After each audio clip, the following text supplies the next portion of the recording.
Bethany Diaspora Church ki nung Sizrabai Chilanaw Maruk Mapangsing Amadi series of Diaspora messages asibu tabi riba pham tongan na lay riba isilinaw kuding makimatak dasu haraw tayambagi salam pijari isorgi wahay asina aikoy bu nomagi hen na aikoy gi Thajaba kan khat an bibo isunu pungning thogat piba so isunu isilinaw sing isor thagat si maramdi aikoy lairek chithi ama mathang aikoy paminaraga loisila 1 Peter asi chapter manga laibani chapter manga se aikoy loisale masigi damakta isorbu thagat si adubu loisale hairaga dum khudingmak loihanbadi yaroi aikoy tamgraba taminakraba isorgi wahai sing adu ningsinglaga aikoy nauhauna na pukning thogatpa phangjasi amuk nauna aikoy paminaraga chatminasi haibasi amuka hana thamjaning bani loina na isilinaw sing ngasi dagi hauraga aikoy 2 Peter asidagi amuka pukning thogat minagani aduna ngasi khoi gi text asi 2 Peter chapter 1 dagi khoi hausi verses 1 and 2 asi introduction magi wow thoki maram asidai khoi ngaktang yengmenasi well masida aikoina maruoina yingningbase verse 1 gi those who have obtained like precious faith haibani Manipuri da Mamal Yamlaba Thajaba manaba Phanglaba Makhoi haibani actually now sing aikoi yengsi masigi text asida kari lay amu hanai Manipuri da pathoksage verse 1 and 2 Jesus Christ gi manai pakon chatpa Simon Peter na aikoi gi isor amasung kanbiba mapu Jesus Christ gi dharma chenbagi mapana aikoi ga loina na Mamal Yamlaba Thajaba manaba Phanglaba Makhoida isor bu amasung aikoi gi bungo Jesus bu khangbagi mapana thauzan amasung ingthaba nakhoida yam khathanbi sanu actually now sing masida aikoi pajana clear oina ure the apostle Peter wrote 2 epistles apostle Peter na epistles ani chithi ani ye aduga masigi chithi ani ese these epistles were written to the Diaspora church kanada ibano haibase aikhoida yamna clear oina laye Diaspora chaithoktuna laikhraba Thajaba sing gidamakta iba chithi singni kari gidamakta to instruct takpi tambina na bagidamakta aduga to inspire makhoi gi pukning da henna khanghan biba pukning thogat pina na bagidamakta ni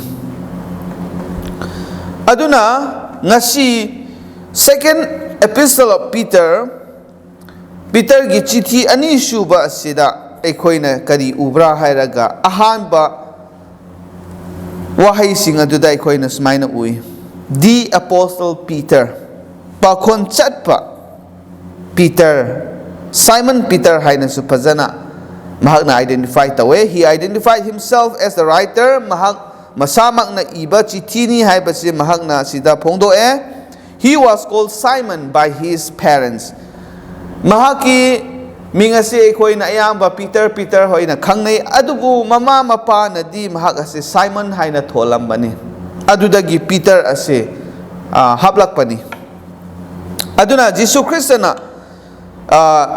Simon kaurambadudagi Peter asi hapiraga mahakna Peter haina kaupasi John chapter 1 da akhoi na ubani, right? He was called Peter by the Lord Jesus Christ. Aduga how Peter understood his ministry. Peter na magi ministry mana tauriba thabak Ishwar gi thabak ase karamai na uge. Personally, he saw himself as a bond servant. Haibadi slave. Minay amagumna. Minay haibasi thainagi matamda slave haiba aduni. Bond servant. Adumay na mahak masamang ubani. Literally, a slave. Bond servant. Peter shows humility of spirit. Maduna takpadi. Peter ase kayamu mahak ase noluksa ba mi oibra haibasi masida khanghali. Mahak apostle ni aduga chithi asisu iribani aduga Ishwargi Prabhu Jisu Krista gi damakta aduki matik chauna thaugan tauba mahak ni adubu chauthok pa henna humility no luksa basi mahak na choose tawi mahak na madu khalli aduna ni mahak ki spirit ase humility, spirit of humility se laye hai pase ikoi na uba phangi. Matthew chapter 5 ki verse 3. Blessed are the poor in spirit. Maduni. Well, madugi makhada ikoi na yingba matamda. Officially, he was made as an apostle by the Lord Jesus Christ. Officially, Prabhu Jisu Krista na mahak ase pa concept pa ama oina. Sim krabani. Aduna, the Lord called Peter and 11 others. Prabhu Jisu Krista na Peter amadi ato patra mathoi kautoklami to be with him magalay minanaba and to be sent out to preach the gospel. Makhoi bu thadok laga gospel apabawa pao asi sandok na ba makhoi bu kautokpani. Mark chapter 3 verses 13 to 19 asigi manung asida ikoi na yingbada ui. Aduna, an overview of his ministry, Peter gi ministry ase ekoina overview tauba matamda yengba matamda. Peter's ministry was recorded in the book of Acts. Acts pa concept pa haiba lairik asida ekoina yengba matamda Peter na tauba ministry sing adu ekoina phajana upa phangi. He played a very important role in the church at Jerusalem with John as his partner. Jerusalem gi singlup aduda mahak na kwaidagi chauraba important maru oiba role adu lauraga John na magi partner oiraga smaina Ishwargi thaugan taurami. He led the apostles. Apostle khuding makadom hak na lamjingi Acts chapter 1 da ikhoin masi ui aduga he preached the first message ahanba message asi mahak na Pirambani, Acts chapter 2 da. He and John were involved in preaching and evangelism. John ga Apostle Peter mabani sena preaching pausandokpa amadi evangelism Krista gi damakta mi singda asigumba phawa pau phongdokpa khanghanba masigi thabak asida kan namakoi surami. They were empowered to heal people. Prabhu Jisu Krista gi thauja mapana masigi anaba singbu phanba ngambagi pangal ase makhoida pibirami. Aduga the apostles were the acknowledged leaders of the first church. Ahanba singlup adugi damakta masigi apostles sing ase mayam na khangnaba adugumba ahlaman oina makhoi leirami. Peter was also used by the Lord. Peter si Prabhu Ishwar Jisu Krista na Ishwar na yam na phajana sizinarami. Karamba maongda to confirm the outreach to the Samaritans. Samaritans sing the shu pausandokadabani apawa pau thunghangadabani haibagi matang asida Ishwar na Peter bu sizinaduna masigi outreach asigi ministry ase confirm taurami. Anishubada he was the first to preach to Cornelius, a Gentile centurion. Maramdi mahagna ahanba Cornelius kauba Gentile gi centurion asida afaba wapau kanbibagi wahai pau asi mahagna tunghalami. Peter's ministry asi koi yengba kanda it was significant, yamna significant, top pa yamna phajaba adugumba ministry ama oina ikoi uba phangi aduga it was fruitful, yamna mahai yanba ministry ama su oirami. It was also difficult and challenging. Tawigum basung mahaki ministry asida awabasu kaya thingnarami. Laina tauba ministry nate haibasi ikoi na khangi. Difficult and challenging masini ichilinaw sing Peter gi ministry da.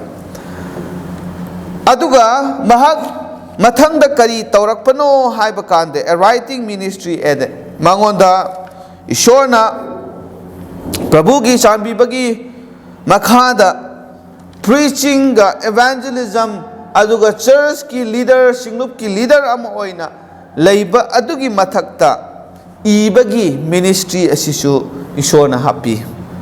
Masida Peter added a writing ministry. Writing ministry asi mahang nasu haure ishor gi pangbibagi mapalna he wrote 2 important epistles. Bible da koi New Testament yengba matamda yamna important oiba chithi ani mahak na irami. 1 Peter, 2 Peter. Aduna these epistles were written to encourage and strengthen the diaspora church. Maru aina mahak na sigi chithi ani iba ase Diaspora church saithokduna laikhraba singlup singi damakta iramba chithi sing aduni kari gi damakta pukning thogat pinanaba aduga makhoi gi thajaba hena chetnanaba gi damakta masi kanagi damakta no haibase aikoina yengba kanda yamna clear oina uba phangi aduga Apostle Peter gi chithi iriba asida recipients masibu recipient oiriba makhoi asigi maramda khara Peter na pali madudi karino they were described as people who had obtained like precious faith. Masida Peter na pale madudi karino hairaga mahaki chithi asibu receive tauba makhoi ase mahagna chithi asibu iriba makhoi asi kanano haiba kanda ngasai khoina pathokhibado Thajaba Mamal Yamlaba Thajaba manaba Phanglaba makhoida haibani masigi chithi ibase ko. Peter's faith was outstanding. Mahaki thajaba se aduki matik outstanding oye. Amna phajana uba yaba adugumba thajaba ama oina mahak lairami. He wanted his readers to know that their faith was alike his. Magi thajaba aduga chap manana magi chithi asibu par kadauriba or pariba makhoina su mahaki thajabugumba se makhoida su le haibase mahakna phongokpani haibadi diaspora church ki singlup ki mi sing adu thajaba adu ki matik leiba chetpa mi sing ngaktani as well as Peter Apostle Peter mahak maksu yamna chawraba adugumba thajaba leiba mi amani adunani like precious faith manaba haibase ko obtain like precious faith the apostles the general believer singlup ki atopa thajaba mi singa aduga apostle singa makhoi gi chap manaba thajaba ha adubuni things that are shared in common makhoi gi marakta common oina share tauba saruk yaminaba se kari no the same Lord as Savior kanbiba Prabhu mahak adu animak asina apostle singa general believer khudingmaknasu masi lay share tawi makhoi aduga ani subada the same Holy Spirit chap manaba thawai asingba adu makhoi saruk yaminai the same heavenly Father sargagi ipa adu khudingmakna makhoi khudingmakna saruk yaminai the same salvation kan biba chap manaba kan biba adu makhoi saruk yaminai the same scriptures chap manaba ishor gi shastra adu makhoi saruk yaminai adunani makhoi gi thajaba manaba makhoi adumaina lairambasi aroibada greetings and well wishes akhoi yengba kanda grace and peace wish ishor gi thaujal amadi ingthaba amaga amagi mathakta lainanaba makhoi wish taunai these may be multiplied. They are not strengthened concepts. They are dynamic blessings. Masigi blessing ase grace isorgi thaujal amadi peace haibase akhoi na tarai loba yaba nate masi akhoi na hek phanglaga adumaina lingdana laigadaba blessing sing nate grace and peace can increase, it can multiply. Masi hena chauthokpa yaba ishorgi blessing singni ishorgi thaujal magi aroya kham naide ishorgi santi ingthaba aroya kham naide madubuni aikoina uriba ase madu wish tawbani amagi mathakta yamna phajai aikoisu masi tawba yai ichilinaw sing unaba matamda grace and peace of the Lord Jesus Christ be with you adumaina aikoi pukning thaugat minaba yai masi yamna phajaba wishni aduga masigi damakta aikoi patna su amaga amagi damakta taunaba yai haibani aduga they are multiplied yengba kanda kari kanagi mating na masi multiply tawgani haiba kanda in the knowledge of God the Father Prabhu Ishor mahaki ipa Ishor gi maramda hena khangba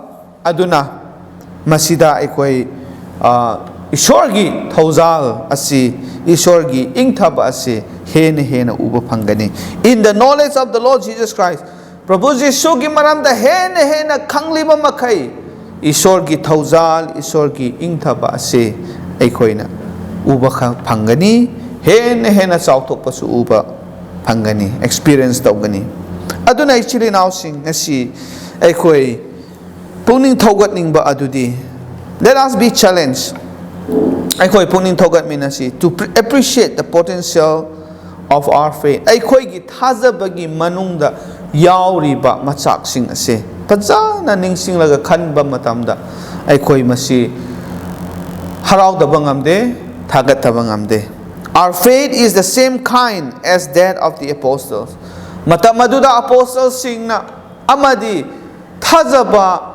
kaya sing aduna lairamba thajaba aduga aikoi ngasi thajariba ase chap manaba thajaba aduni aduna isilinaw sing aikoi let us be committed aikoi amu hanna arepa thamsi ishora aikoi changjasi to grow in our knowledge of God Prabhu Ishor mahaki maramda hena khangnanaba aikoi honasi thisi and of the Lord Jesus Christ Prabhu Jisu Krista aikoi gi kanbiba mapu mahaki maramdasu hena mapung phana khangba ngamnanaba aikoi honasi masi aikoi phange haiba taragadi Ishor gi wahai aikoi tatana taba darkar oi Ishor gi wahai paba darkar oi aduga khangdabadu aikoi hangba tai thiba tai madu tauba matamda aikoi gi thajaba hena Ishor gi maramda khangba hena chaukhatkani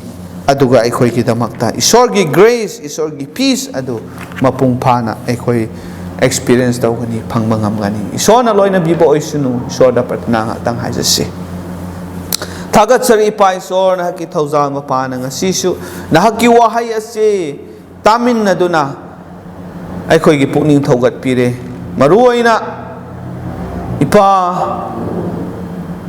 First Peter ki chithi Apostle Peter na iba ahanba chithi asi tattana ama phau chithadana nahaki wahay asi akhoi paminaduna masidagi pukning thogatminaduna akhoi amaga ama smaina akhoi thajaba asi kankhatnanaba pratna tawminaduna haijaminaba khuding mak asida nahak na akhoi pangbiduna madugi ahanba chithi adu akhoi loisale ngasi nauna ani suba chithi asidagi paminaba hauba sida ipaisor akhoi gi thamoida aduki matik nungai pa phawi harawi hena masi chithaba leitana amu hanna loiba phawba akhoi taminaba pukning thogatminaba phangnanaba pangal hapiu aduga hena akhoi gi thamoinungda pamjaba taningba hena khaurangba wakhalalon adu nahakna pinabiyo ngasigi nahaki wahai na akhoi bu thogat pire akhoi gi thajaba akhoi gi knowledge shor nahaki maramda amadi Prabhu Jisu Christ gi maramda hena chakhat ningai khangba ngam ningai honaba leptaba na chasing oi hanbiyo akhoi gi leifamda nahaki thauja nahaki nungsiba aduna loina biyo nahaki ingthaba aduna akhoi bu thanhan biyo ngasi takraba nahaki wahai asina akhoi bu matam kebikta ningsinghan biduna akhoi gi thajaba asigi maramda chauthokjaba haraujaba nachasing oi hanbiyo aiduna pratana tawjabani nahaki loina biba aduna matam kebikta akhoi bu thadok pigano nijariba khuding mak ase kanbiba mapu Prabhu Jisu Christ ki mingda nijabani amen. Thank you. Ishor na akhoi khuding maki mathakta apa ngai draba bor pinabi boy sinu amen.